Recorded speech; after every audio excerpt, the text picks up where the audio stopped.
હું ડૉક્ટર કિશોરભાઈ પટેલ, નિવૃત્ત આચાર્ય અને ડીન, આણંદ કૃષિ યુનિવર્સિટી, હાલ એનડીડીબીની અંદર એડવાઇઝર તરીકે સેવાઓ આપું છું. ખાસ કરીને મેન્યુર મેનેજમેન્ટ પ્રોજેક્ટ એટલે ગોબરનું કેવી રીતે વ્યવસ્થાપન સારી રીતે કરવું જેથી કરીને ખેડૂતોને ફાયદો થાય. આ પ્રોજેક્ટ અંતર્ગત જે કામગીરી કરવામાં આવે છે એની અંદર ખેડૂત મિત્રો, આપ સર્વે જાણતા હશો કે બાયોગેસ પ્લાન્ટ અથવા તો ગોબર ગેસ પ્લાન્ટ એ ખૂબ જ પ્રચલિત છે ખેડૂતોમાં, જૂના વખતથી પ્રચલિત છે. પરંતુ એ માત્ર ગોબર ગેસ આપી અને એક આપણને કુકિંગ ગેસ, રસોડા માટે ગેસ અથવા તો પાણી ગરમ કરવા માટે ગેસ આપે છે એટલું જ નથી, પણ એની સાથે સંકળાયેલી જે બાયોગેસની સ્લરી, જેને આપણે રબડી બી કહીએ છીએ, તો એ જે સ્લરી નીકળતી હોય છે એનું ખેતીમાં ખૂબ જ ઉત્તમ મહત્વ છે. એટલે મહત્વની વસ્તુ એ છે કે એનો ઉપયોગ સારી રીતે આપણે જો કરીએ તો એનો લાભ આપણે કૃષિના વિકાસની અંદર અને ખેડૂતોના ફાયદાકારક થઈ શકે. એ સ્લરીનો મેનેજમેન્ટ એવી રીતે કરવામાં આવે કે એમાંથી સારા ખાતરો જો બનાવવામાં આવે તો એ રબડી ખેડૂતો પોતાના ખેતરમાં સીધી વાપરી પણ શકે, પરંતુ એ વધારાની રબડી હોય તો એ વેચાણ પણ કરી શકે. એવું એનડીડીબીએ જે મોડલ બનાવેલું છે કોઓપરેટિવ એટલે સહકારી ધોરણે, એની અંદર ખેડૂતોના આ રબડીના વેચાણથી માસિક 3 થી 4 હજાર રૂપિયા સુધીની આવક વધારાની મળતી હોય છે.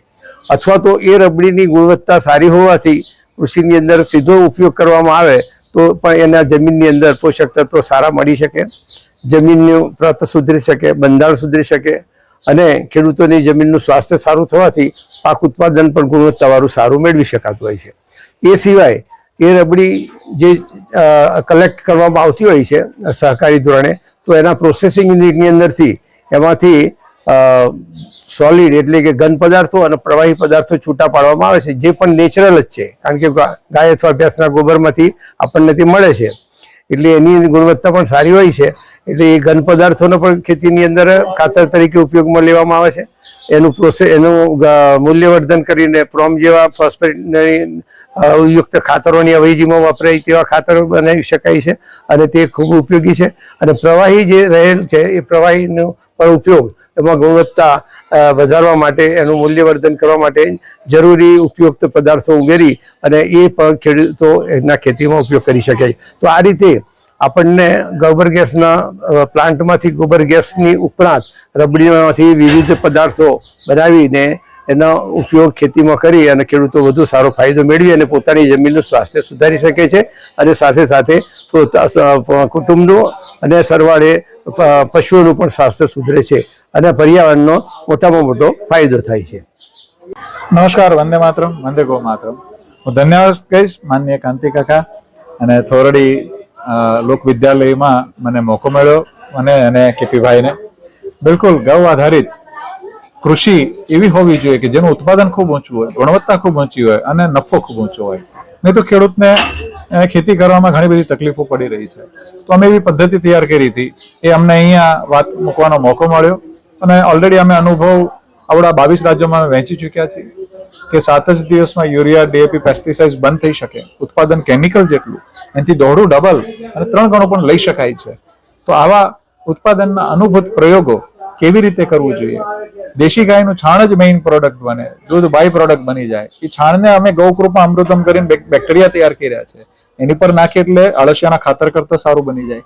એ જ ગૌકૃપા અમૃતમ બેક્ટેરિયા પાણી સાથે વહાવીએ એટલે ડાયરેક્ટ હવામાંથી નાઇટ્રોજન ફિક્સ કરે, ફોસ્ફરસ ઉપલબ્ધ કરી દે છે, એવી જ રીતે સલ્ફર ઉપલબ્ધ કરી દે છે, એવી જ રીતે કમ્પોસ્ટ કરી દે છે અને એ જ પાછું છાંટવામાં, એટલે ગંભીર જે દવાઓના પરિણામો આપણે બધા ખેડૂત મિત્રો ભોગવી રહ્યા છે તો એમાંથી પણ તરત મુક્તિ મળી શકે એવી આ પદ્ધતિ હતી.